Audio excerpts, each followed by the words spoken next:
Good evening, ladies and gentlemen, and welcome to the Gamestah Heroes of the Storm Ember Series. My name is Kitfox. I'll be your host for this evening. We're into week 6. We're going to have a take 2 after the tournament debacle last week. Welcome everybody to the stream.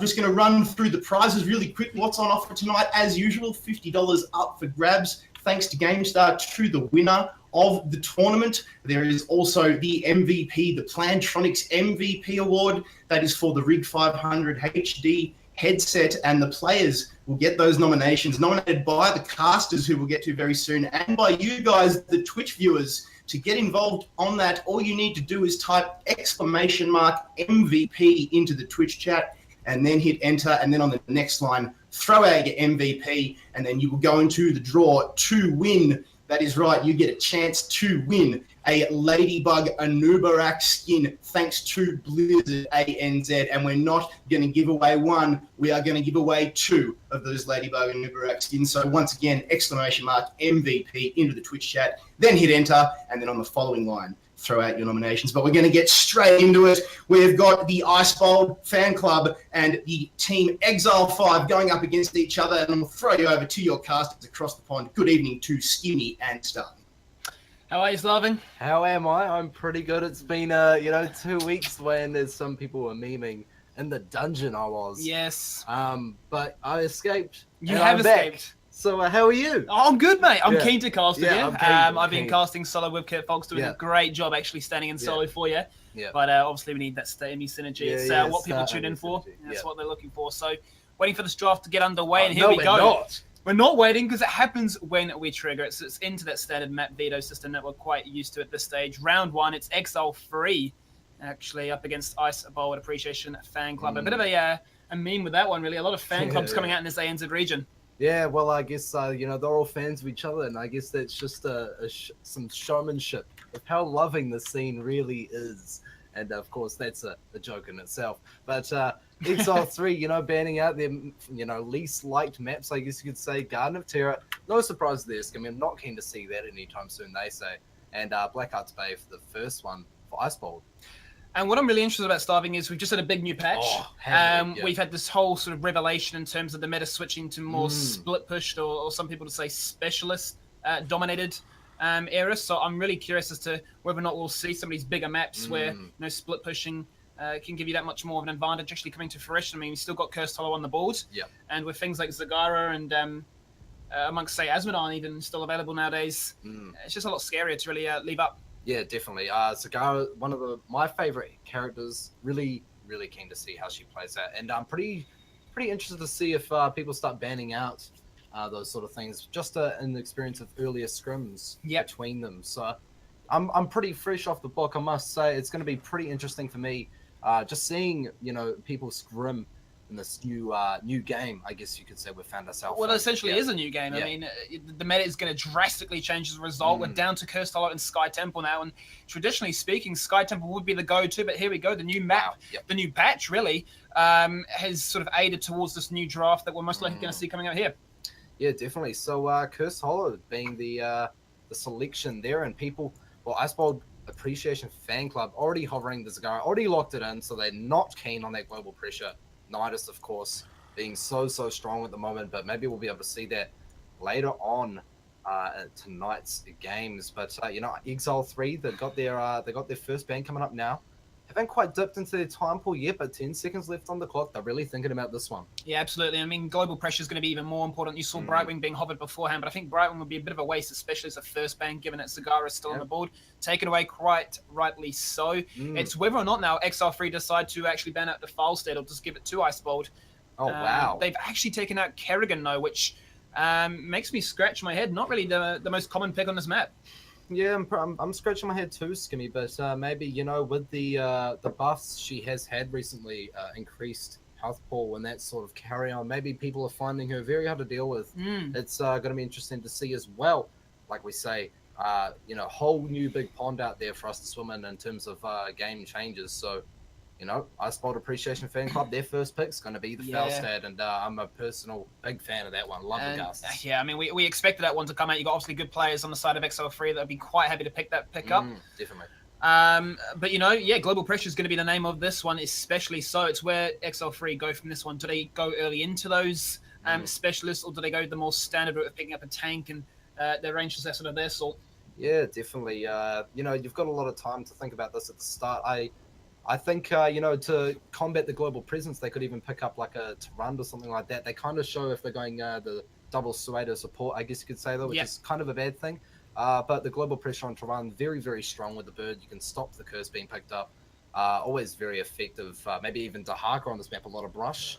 And counteracts the global pressure of Felstad as well quite nicely. But like I say, they can take this so many different ways, and there's certainly think about this one. Exile3 locking into ETC, though, the cow goes moo, and he's locking himself in there. And it's been interesting, really, Exile3. A bit of trivia for yourself, obviously, being a part of Exile5 myself back in its May day. If you actually look at that roster, that's 4 original members of the Exile5 roster.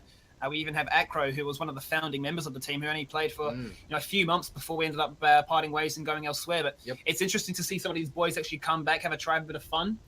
And we'll get to see if they've still got what it takes to play. I mean, I'm washed up, that's why I'm a caster. Yeah, definitely. And I mean, no excuses for you there, mate. But they're going to be pushing on forward through and hopefully winning themselves some games tonight. But you can't put it past IceboLd Appreciation Fan Club. Certainly a long name, tongue twister, that one. Going to be tripping over that one all night. And of course, we have Pesky Appreciation Fan Club as well tonight. So we're certainly joined by the fan clubs. Yeah, indeed. And I suppose really looking at this one, IceboLd are the IceboLd FC club really are the ones looking as the favourites going into this matchup. They've either won the weeks that we've had, or have actually come second. So definitely a very strong team to go up against. So it's going to be an interesting matchup here. And you can see Mirrodin absolutely just locked in, no hesitation with that one. They're now going to decide, do they want to go for a support? Or are they quite happy to wait? I mean, they don't really need to, given that Rhaegar's been taken away, but they go for the Abathur, and if my money was being placed, I'd be saying that's definitely a Demise. Yeah, definitely. Demise loving that Abathur. Also, he's quite well known in the scene, quite renowned. We've mentioned that quite a couple of times as well. So, of course, yet another mention for Demise there. But Exile3, they're coming across with the second ban here. And, they've got a lot of ban options here. It's actually quite interesting as well that they locked into ETC and then went straight for the Rhaegar. Usually people, most players feeling more comfortable to go to the ETC Uther. Yeah. So I'm quite curious as to that play. But, they do ban out the Illidan, so not keen to deal with that. Of course, Abathur and Illidan, not something you want to be dealing with at all.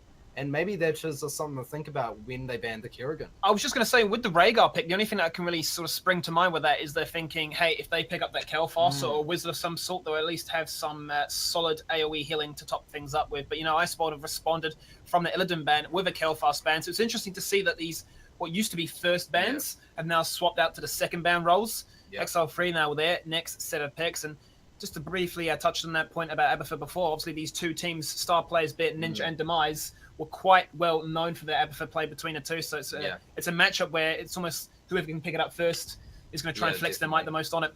Yeah, and it's going to be interesting to see how they play that one off in the new style of game, I guess you can say as well. But Greymane, not much hesitation on the side of Exile3 in terms of that pick. They locked that in straight away. They're really keen on that. Of course, Greymane, very, very strong assassin, I guess you could say. Just gets in there, does a lot of damage, and certainly burst people down, and with that range attack, very, very fast. And not to forget, Starving, the bruisers, I mean, they're still very strong. We still got Fra, we still got Sonya left on the board, haven't been pegged. Usually speaking, they would have been in those sort of top 6 picks, respectively, between the two teams, left to these last 3 slots, or 4 slots, if you will, which is interesting. And I mean, Exile3 down to 10 seconds on their time pool, so they need to think of something quickly too, and they're going to go for the Sylvanas. Sylvanas, very, very strong on this map, particularly as well, because without a curse as well, you can push, you can be very aggressive, get that level advantage, split pushing, and then when you are going for those curses, Sylvanas so strong, can already push through so strongly by herself, leave her in the lane all alone, and before you know it, you've got no towers left. And I mean, that really caters to what they're trying to do right now. Greymane, a strong pusher, very beefed up when he does jump into that Worgen form. What I'm curious about, though, is the ETC going to go for stage dive? I mean, it does sound a bit out of the box here, but, given the meta that we've been talking about, it could be a viable option. I mean, we used to see it back in the day where ETC would take follow through amongst Echo Podo and other sort of DPS talents, and he would be a bit of a menace.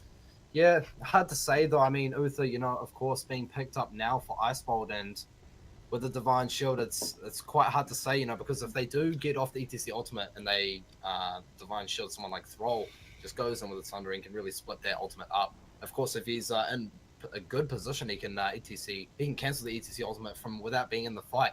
But with only Muradin being the other front line, it's going to be quite hard for them, I think. And already one character down with having Amethyst. So it's going to be interesting to see how they play there. But Exile3, wow. Wow, I was just going to say we have 10 seconds left. I was expecting for them to go for a melee bruiser like the Sonya. They're currently hovering Nazebro.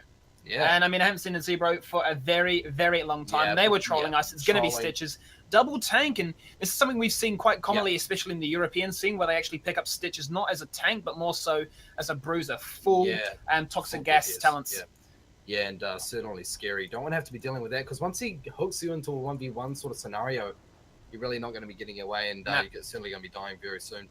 And the improved ultimate on Stitches as well, being able to heal himself up quite considerably, can be quite good. Extended hook range even, you never know what's going to happen. And there's quite a big map as well, mind you. But, very interested to see what team's going to be coming out on top here. But if you've got any predictions, toss them out in the chat. We love your opinions. And maybe we'll toss it back to old Kitfox to, give you guys some reminders of what's on the lines tonight. Thanks, boys. Yeah, really interesting picks from both teams. What is on the line tonight? That's $50 up for grabs to the winner of this evening. Thanks to Gamestah, of course. We're shelling out of our own pockets for you guys. There is also the MVP nominations for the Plantronics Rig 500 HD headset. Of course, thanks to Plantronics. And you guys have a chance to win a Ladybug Anubarak skin thanks to Blizzard ANZ. And if we're going to give away 2 of those tonight. And to enter, all you need to do is type !MVP and hit enter into the Twitch chat. And then on the next line, throw out your nomination. And then your nomination will be called up on air. Well, it could be called up on air. And your player goes into the draw to win that sweet, sweet headset from Plantronics. We did actually move back to Battlefy this week as opposed to Tournament from last week. But just so we're all on the same page, we are running a best-of-1 format throughout the entire evening. That includes the final as well and the tiebreakers. So there'll be no best of threes. There are time constraints. Poor old producer Crisis is up to 2 a.m. sometimes doing these. As a YouTube boys, Skimmy and Starving being over the pond there. We've also cleaned up the check-in times and the toxic behavior rule. We're going to start, not enforcing that a little bit more, but we cleaned that one up as well, because there was just a little bit of not so good love thrown our way last week. So we won't take any sort of abuse or anything like that, is what we're getting at. So we'll get back into the game now, ladies and gentlemen, for the IceboLd Appreciation Club and Exile3. Definitely. So getting into this here, it's going to be the first game of the night, Gamestah Week 6.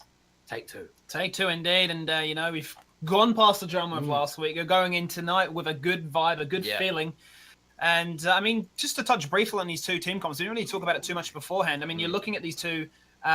One has got, obviously, the double global pressure, but I feel like they have a lot of focus towards that throw in terms of the monstrosity, perhaps, or even just, the buffed-up Illidan build that would see where, Thrall is going to be a hyperspeed beast. Yeah, definitely. Already something to be scared of as well. And then you've got the Uther with the Benediction. You've got all the healing that comes with that. You've got Piano Uther, as they call it. Yeah, exactly. It's going to be rolling up and down, happy down the battlefield. And it looks like all the players are already ready. But to harp on a bit more about that point, Skimmy, Divine Shield is such a menace as well with all the CC they have on Exile3, with the slows and the ETC disruption. It's going to be a problem late game dealing with Thrall. He's going to be very buffed up.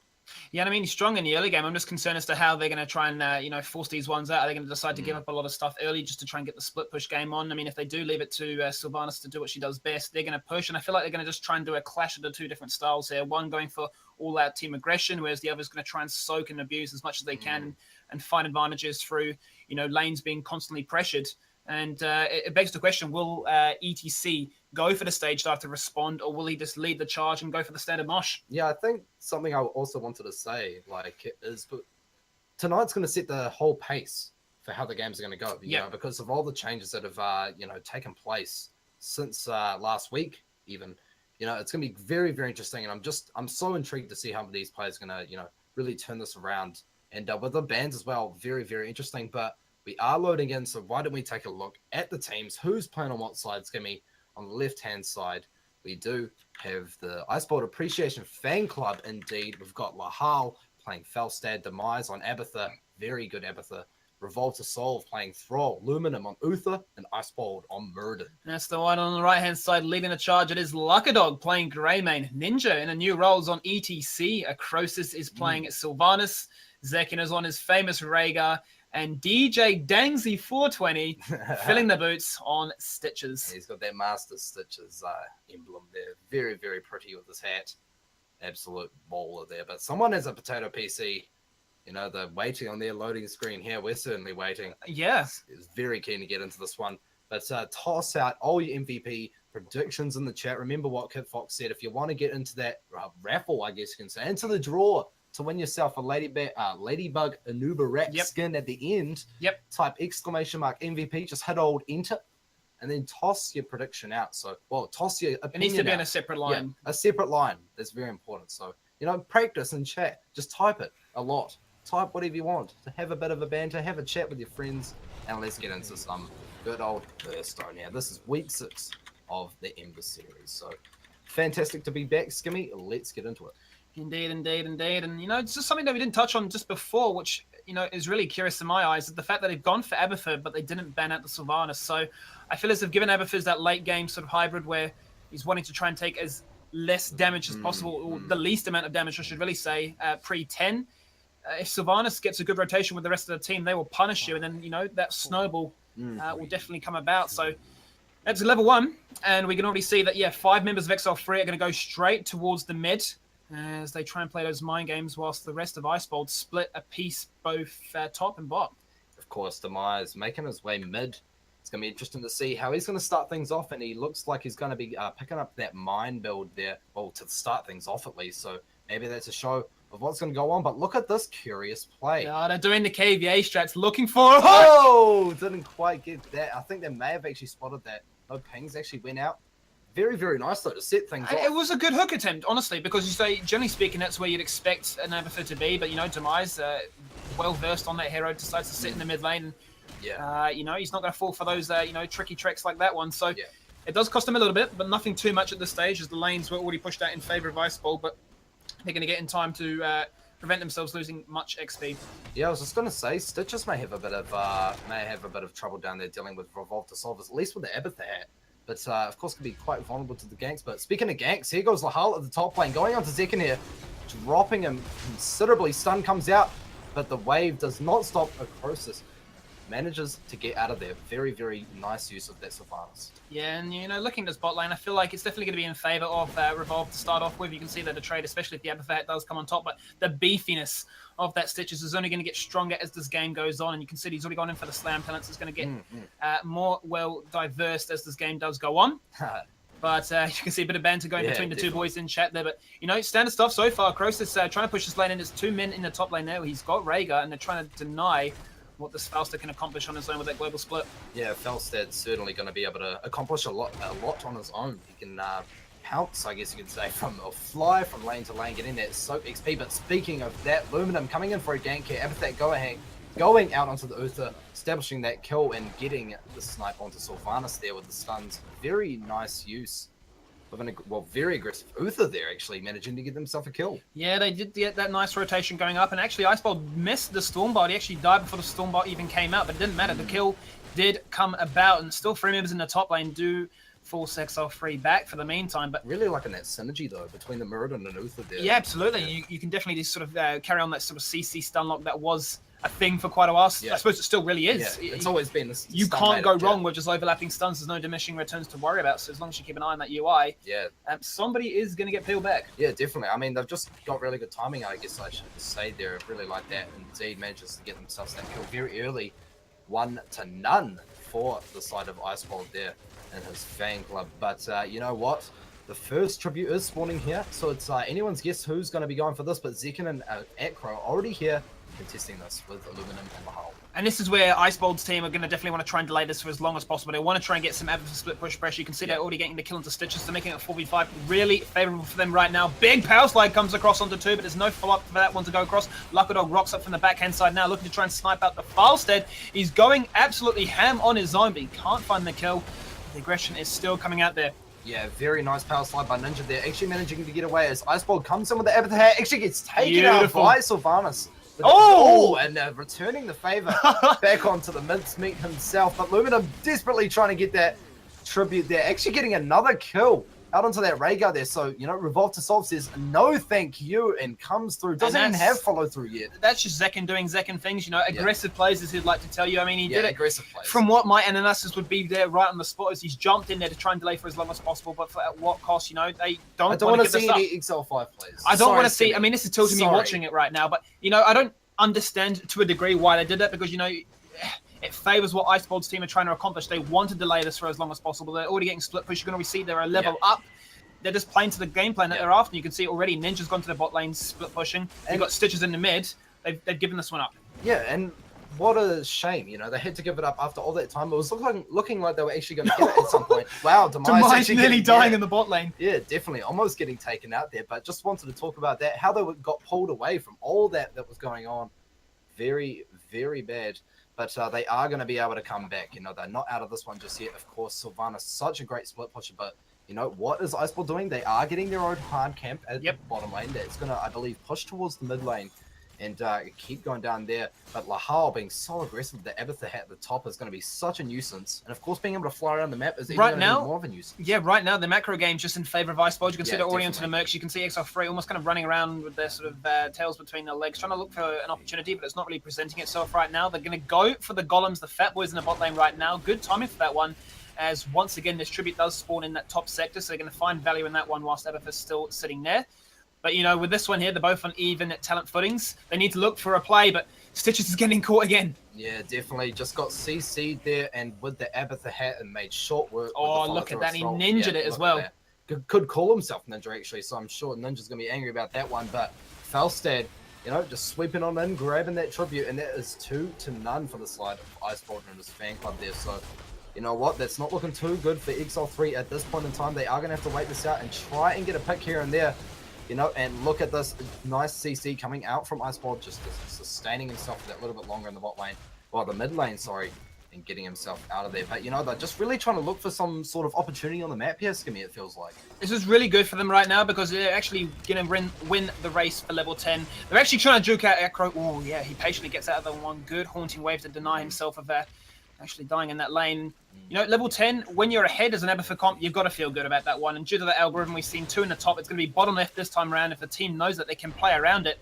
And you can see already 2 members of Exile3 sort of patiently waiting for that. Demise almost baiting, if you will, at that tower, saying, come on, Ninja, you can try and kill me like you did before. But, you know, with 2 apiece to IceboLd, it's up to Exile3 to make a decisive call as to if they give up the curse. Yeah, definitely. IceboLd playing very, very tricky at that. Actually giving up the curse. And they don't have level 10. I believe that is why they gave that up. They don't want to be fighting under, you know, that massive talent tier disadvantage there. ETC is at the bottom lane. They do manage to get a pick in the mid lane against that Rhaegar, though. So already out of the fight. Stitches already going solo as well. IceboLd taking a very aggressive stance as well. And also managing to also get a kill there, but not quite. And wow, that's going to be a very aggressive push coming straight past those walls. Yeah, IceboLd Appreciation Fan Club doing a great job there, really abusing the fact that they, 1, have a curse, and 2, that they have the ultimates available at their disposal. They're going to go for the 1v1 in the top lane as well. Stance has already been used. Same with the damage, but the hat plus the damage from that Falstad is just too much. And right now, IceboLd FC really running away with this game, Starving. Yeah, definitely. Coming in with a massive advantage with that curse there. Just going to be able to press that on forwards, but it's really anyone's guess how they're going to be able to bring this back. Zekken, of course, and DJ Dangsy 420 Pudge. Stitches, sorry, does spot him out, but he is going to simply retreat. And all the while, ETC just trying to clean up that bottom lane, trying to fix the soak. But look at this. They're going for a very bold play here. IceboLd, as you could say. And they're going for the boss while the curse is still active. Yeah, they're really abusing what they're doing so far. 2 levels up, soon to be 3, and that's once again another talent tier advantage that they can really work with. They'll most likely pick up this boss and then run straight to the top side to steal away the boss from Exile3 as well. And, you know, once again, it's just really taking advantage of that global pressure, the XP advantage that they have on their side too. And the macro level is really so important on this map, and they're playing it to a T right now. Yeah, even IceboLd just doing some tricky little steps. They're managing to evade some damage, but look at this. They might actually get this boss in time. Of course, ETC taking the reins, ironically, and just staying at the front. Demise. He popped the clone. Yeah, just going in for an aggressive stance, trying to see what's going on. And Kroos is getting dropped so low. Ancestral Healing being popped at the start of the fight, and Sundering coming out as well. Oh no, Zekin is in danger. Is here, and a nice two-man mosh, but followed with a nice gust coming in promptly as well. Like a dog, getting dropped very low, and Ninja being forced to run off to the left, but the boss is wailing at the top, and the boss is wailing at the bot. IceboLd going very deep here, but he does receive a Divine Shield. Like a dog trying to get out as fast as he can, and Kroos is coming out with the wave, but he does get taken out in the end. Like a dog does go out and does tap that well. Very nice plays by both teams. Beautiful plays. I mean, it seemed like it was a big collaboration of just messiness going on right there. I think but that one woke me up as well. Oh, it really did. I mean, it happened. I saw like DJ Dangs in the bottom right section there on his own taking a skirmish. You saw the rest of them in the top side, and wow, it just happened. Yeah, it just happened. Amazing fight there, but look at that, Skimmy. What's going on in the bot lane there? What happened during that fight while I was blabbering away? Yeah, well, I mean, you saw the fight in the top lane. The boss, meanwhile, was pushing through bot lane for free, gets its way all the way to that gate. You can see it's been slightly damaged, but not enough to hamper on towards those fort keeps. Yeah, definitely. Fort towers, really. That's a lot of worth out of one boss, though. It's such an early stage in the game, though. Absolutely. So, they've got to be happy with that one, of course. Ninja and his team, Exile3. I think they actually responded to that quite nicely. Got themselves some picks. They managed to get that pressure at the top lane, and relieve a lot, you know, and they got quite a bit out of it. And they managed to close. And I was just going to say, Starving, bear in mind, they were actually a talent tier down the entire time. They're only about to hit level 13 now. So, you know, to go for a one-for-one trade isn't actually all too bad. And here we go. It's the next round of tributes, if you will. Top left section is the one for this. Seems that DJ Dang's in a familiar spot again, caught for the third time this game. And that's going to force Demise to pop that clone and really abuse once again the numbers advantage. Yeah, definitely. They are going to have to be careful here. Zekin going pretty deep on this Abathur clone, but it's going to be able to do a lot of damage just by itself. Look at this being more aggressive here, and Sundering being used to try and get a kill onto Ninja. Looks like they are going to get that follow through. Gus coming as well. Kroos is going to be going down. Like a dog, surely not going to be able to get out of there as well. IceboLd going in with the stuns, doesn't quite hit Zekin. Like a dog. Ancestral Healing is received onto him, and actually going through with his a bit of own damage as well, but they are not going to be able to contest that night camp, and there's an easy camp pushing that top lane as well, but nice soak all the while by Demise at the bot lane. You know, they're just trying to keep the XP advantage up. They are 2 levels up, but these picks, you know, they're just not going in favor, you know, for Exile3. Yeah, you can see their 10k XP actually being soaked up by that Abathur, so definitely contributing to the reason that they have this 2-level lead right now, soaking bot and single-handedly actually taking out those fat boys, so they can't really get too much worth right now. You can see Lahal now starting work on the Knights to once again add some pressure on towards the map, towards the next set of tributes. But right now, Exile3 as a 5-man rotation looking for the flank top. They do spot Revolve to solve, but he just manages to recall just before anything happens. Yeah, they'll be glad about that one. Just getting out of there just in the nick of time. But the tribute is spawning now. 2 members of Exile3 are forced off to deal with that easy camp. I think there's a bit of a overcommitment, though, as they are going to have to run down Night Camp now, pushing in this favor of IceboLd through the mid lane. So they have certainly been applying this pressure, but DJ Dangsy, Stitch is getting caught out once again. Demise coming in with the Dwarven toss, and Sundering being used as well. 3 members of Exile3 already getting picked off so early. ETC and Stitch as the front line of Exile3 do go down. Very unfortunate, but that mosh pit not really achieving too much either. Just getting stun locked out of that, and they are forced to back off. The tribute hasn't even been picked up yet. They are just going to follow through with the push, and IceboLd Appreciation Fan Club doing so well here, Skimmy, just really forcing these fights. Yeah, absolutely. And you can see the reason they're not going to go for that one is they've got Abathur under no pressure whatsoever. He can single-handedly take that curse, or that tribute really, on his own. They've got Frau pushing the mid lane with those mercs. The rest of the team pushing bots. They've opened up both the win condition in bot lane, and it may be a case of them actually pushing through mid too. The 3 levels up, another talent tier once again. It's an interesting spot for Exile3 right now. Constantly being behind, there's not much you can do, and you get picked for free like that. Oh, wow. But as you say, that just gets very away. Close. Yeah, big CC coming out, and the stun coming out with that Dwarven toss is quite effective as well, I guess you could say. And an early heal coming out, but look at this. Divine Shield being popped on the throw here as he tries to stay alive in the fight. Mine's being desperately popped as well, but wow, Ninja getting taken so low as they are forced to back off. No one actually dying in that exchange, though. Very nice plays, but such a delicate situation for Exile3 here, Skimmy.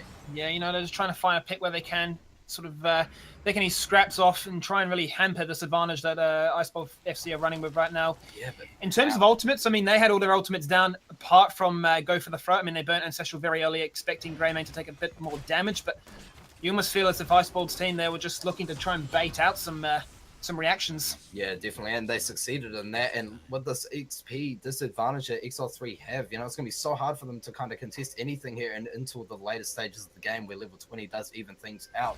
Luminum taking the front line, Skimmy. We may see a fight coming out here. And look at this, Dwarven Toss already being used to kind of kick things off, and Sundering surely going to be followed up as well. ETC getting caught in a muck by himself. Ninja, you are gone out of the fight, Skimmy. Wow, what was that? I'm really impressed by Revolve to Solve's Thrall play. These Sunderings have definitely been getting a lot of value where they need to. And he's not afraid to just chuck it out on an ETC on his own there. The fight is not over there. They're going to go for the Sylvanas. They're looking for more. They take out Rhaegar. They're looking for Lucker Dog too, but maybe a bit adventurous taking that one out.